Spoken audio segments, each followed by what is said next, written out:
anak-anak, kalian masih ada sukacita untuk kita mulai pelajaran hari ini.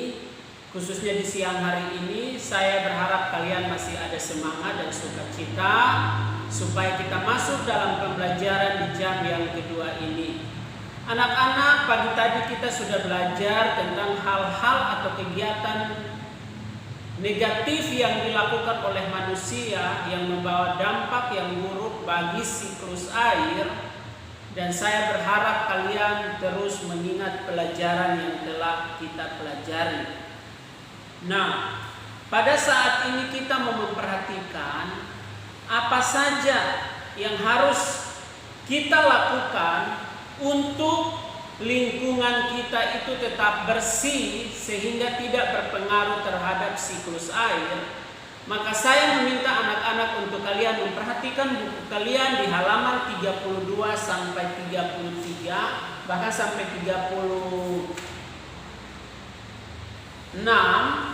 Kita mau memperhatikan apa saja yang perlu kita lakukan supaya lingkungan kita tetap sehat dan siklus air itu tidak terganggu atau mengalami gangguan.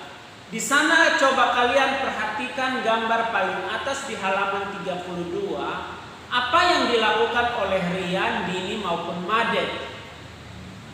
Ketika mereka sedang berjalan di taman dan saat itu Dini melihat ada beberapa botol minuman di selokan. Maka Dini berinisiatif untuk mengajak Rian dan Made untuk mengambil botol-botol yang berserakan dan membuangnya di tempat sampah. Dan apa yang diusulkan oleh Dini disetujui oleh Rian maupun Made.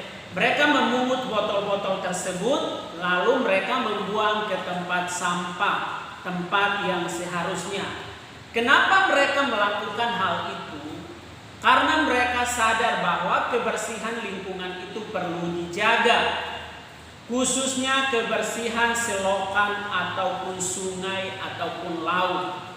Maka ketika mereka melihat sampah yang dibuang ke sungai, mereka segera memungut sampah-sampah itu dan mereka membuangnya ke tempat sampah. Hal itu mereka lakukan karena mereka sadar bahwa kebersihan lingkungan itu sangatlah penting. Nah, tetapi juga tujuan yang lain adalah supaya tidak terjadi banjir di lingkungan di mana mereka berada. Karena kalau sungai tersumbat oleh sampah-sampah, maka tentu akan menyebabkan banjir. Maka dari itu Dini, Rian maupun Made sadar bahwa selain untuk kebersihan lingkungan, tapi untuk keselamatan warga. Karena kalau musim hujan dan sampah menumpuk di sungai pasti menyebabkan banjir di lingkungan sekitar. Nah, oleh sebab itu, pembelajaran ini mau mengajak kita semua sebagai anak-anak kelas 5, kalian atau kita tidak boleh membuang sampah ke selokan, membuang sampah sembarangan ke sungai, ke laut dan sebagainya. Tapi kita harus membuang sampah pada tempatnya. Di tempat-tempat tertentu sudah ada tempat sampah. Kalau kita ke tempat-tempat wisata pasti ada tempat-tempat sampah yang disediakan di sana, maka buanglah sampah pada tempatnya supaya tidak merusak alam, tidak mencemari air, tetapi juga tidak menyebabkan banjir di tempat tinggal kita masing-masing ataupun di lingkungan kita masing-masing. Nah, anak-anak, betapa pentingnya untuk menjaga kebersihan lingkungan. Karena jika lingkungan bersih, maka warga termasuk kita pasti akan hidup sehat, tetapi juga terhindar dari yang namanya banjir. Nah, untuk lebih jelasnya anak-anak, saya meminta kalian untuk kalian memperhatikan bagian ayat membaca halaman 32 sampai halaman 33. Tolong dibaca dan disimak baik-baik. Pentingnya menjaga kebersihan lingkungan. Saya kasih waktu kalian 10 menit untuk kalian membaca bagian ini, dibaca dengan teliti dan diperhatikan hal-hal penting, pesan-pesan penting yang terkandung di dalam bacaan tersebut. Nah, jika anak-anak sudah selesai membaca, selanjutnya adalah perhatikan bagian ayo mengerjakan dan dikerjakan.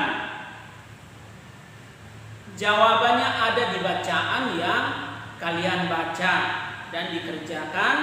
Lalu bagian ayo menulis, silahkan kalian menulis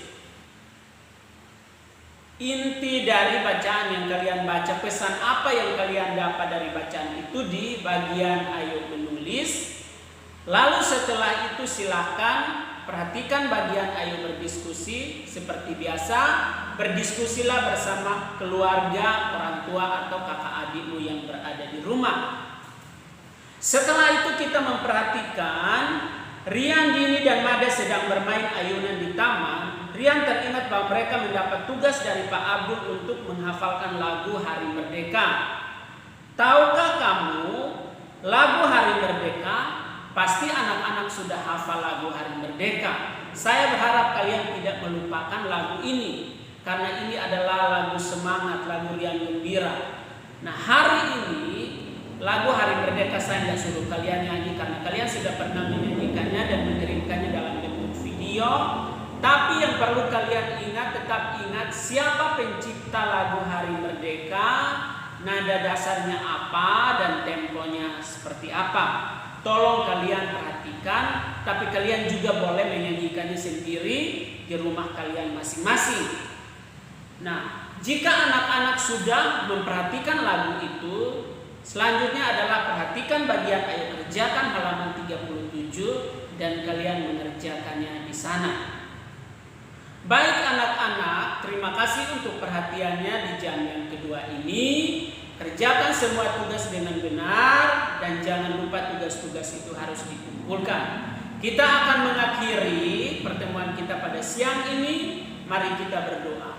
Tuhan Yesus, terima kasih untuk penyertaan-Mu dari pagi sampai siang ini. Kami boleh menyelesaikan kelas kami dan anak-anak-Mu akan mengerjakan tugas-tugas yang diberikan. Tuhan beri hikmah dan kemampuan bagi mereka. Dalam nama Tuhan Yesus kami berdoa. Amin. Baik, terima kasih anak-anak. Sampai bertemu besok. Tuhan Yesus memberkati.